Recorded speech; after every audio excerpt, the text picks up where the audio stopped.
Hi, ഞാൻ ദിലീപ്. ഇന്ന് ഞങ്ങൾ പോകാൻ പോകുന്നത് പേപ്പാറ ഡാമിലേക്കാണ്. Welcome to the video. ഈ കാണുന്നതാണ് വിതുര ജംഗ്ഷൻ. വിതുര ജംഗ്ഷനിൽ നിന്നും റൈറ്റിലേക്ക് തിരിഞ്ഞ് പൊന്മുടി റൂട്ടിലേക്ക് ഒരു 1/2 കിലോമീറ്റർ യാത്ര ചെയ്ത് കഴിഞ്ഞിട്ട് ഈ വെയിറ്റിംഗ് ഷെഡിനടുത്ത് നിന്ന് റൈറ്റിലേക്ക് ഒരു റോഡ് തിരിഞ്ഞു പോകുന്നുണ്ട്. ആ റോഡിലെയാണ് നമുക്ക് പേപ്പാറ ഡാമിലേക്ക് പോവേണ്ടത്.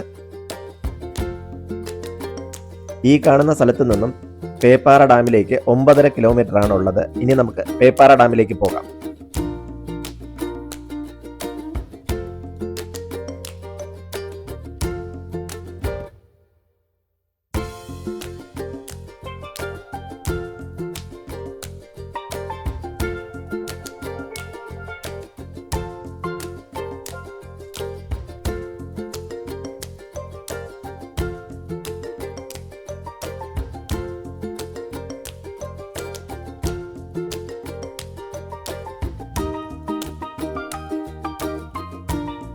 തിരുവനന്തപുരത്തിന് വളരെ അടുത്തായി സ്ഥിതി ചെയ്യുന്ന സ്ഥലമാണ് പേപ്പാറ.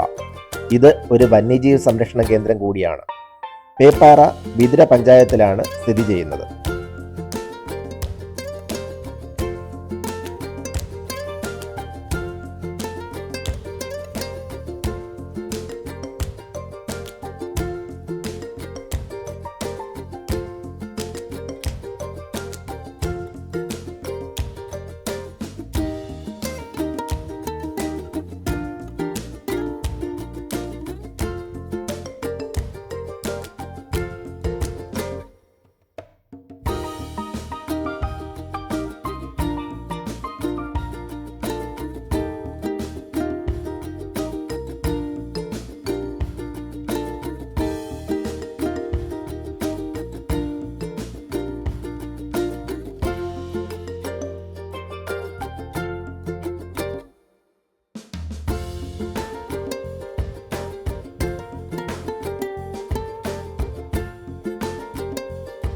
പേപ്പാറ ഡാമിലേക്ക് പോകുന്ന വഴി ഒരു വനമേഖല കൂടിയാണ്.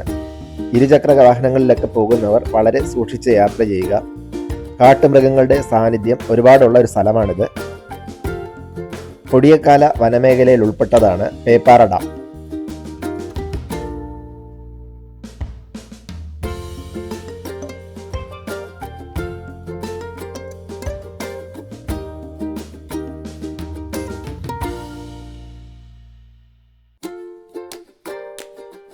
ഇനി അങ്ങോട്ടുള്ള കുറച്ചു ദൂരം വളരെ മനോഹരമായ ഒരു സ്ട്രക്ചറാണ് റോഡിനുള്ളത്.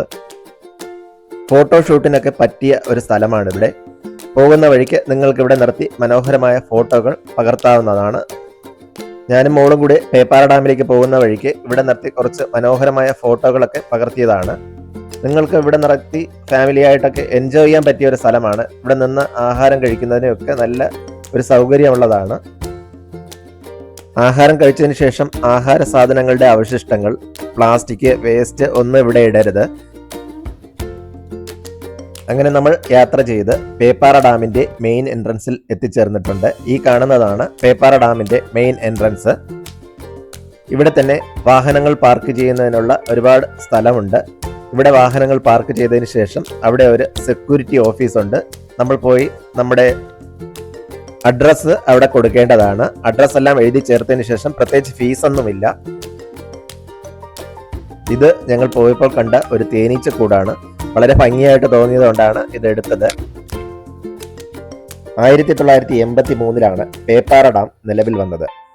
അപൂർവ ഇനത്തിലുള്ള പക്ഷികളും സസ്യങ്ങളും ജന്തുക്കളും ഈ വനമേഖലയിലുണ്ട്. ഈ ഡാമിലെ 11 ദ്വീപുകൾ ഏറെ പ്രത്യേകത നിറഞ്ഞതാണ്. ഈ ദ്വീപുകളിൽ വർഷം തോറും ദേശാടന പക്ഷികൾ എത്താറുണ്ട്. ആനയും കാട്ടുപോത്തും കാട്ടുപന്നി, കരടി, മ്ലാവ്, പുലി, കുരങ്ങ് എന്നീ മൃഗങ്ങൾ ഈ വനമേഖലയിലുണ്ട്.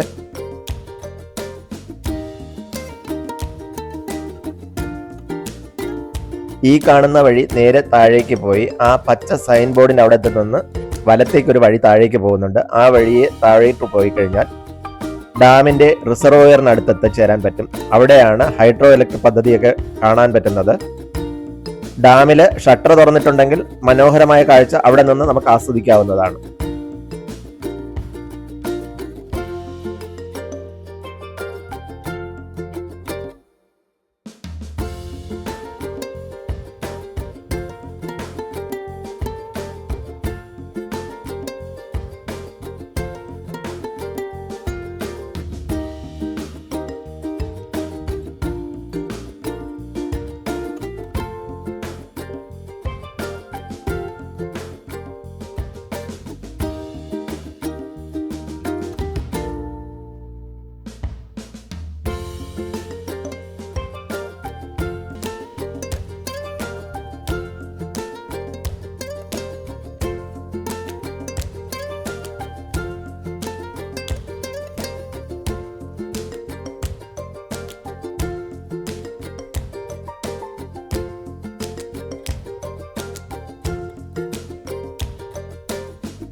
ഞങ്ങളവിടെ എത്തിയപ്പോൾ നല്ല മഴയായിരുന്നു. എങ്കിലും അതിമനോഹരമായിരുന്നു കാഴ്ചകളൊക്കെ.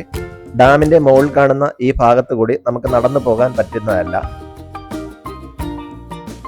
ഫാമിലി ആയിട്ടും സുഹൃത്തുക്കൾക്കൊപ്പമെല്ലാം വന്ന് ഒരു ദിവസം നന്നായിട്ട് എൻജോയ് ചെയ്യാൻ പറ്റുന്ന ഒരു സ്ഥലമാണ് പേപ്പാറ. ഡാമിന് താഴെ KSEBിയുടെ ചെറിയ ഹൈഡ്രോ ഇലക്ട്രിക് പദ്ധതിയിൽ 3 മെഗാവാട്ട് ടർബൈൻ ഉപയോഗിച്ച് വൈദ്യുതി ഉൽപ്പാദിപ്പിക്കുന്നു. വൈദ്യുതി ഉൽപ്പാദനം കഴിഞ്ഞ് വെള്ളം അരുവിക്കര ഡാമിലേക്കാണ് പോകുന്നത്.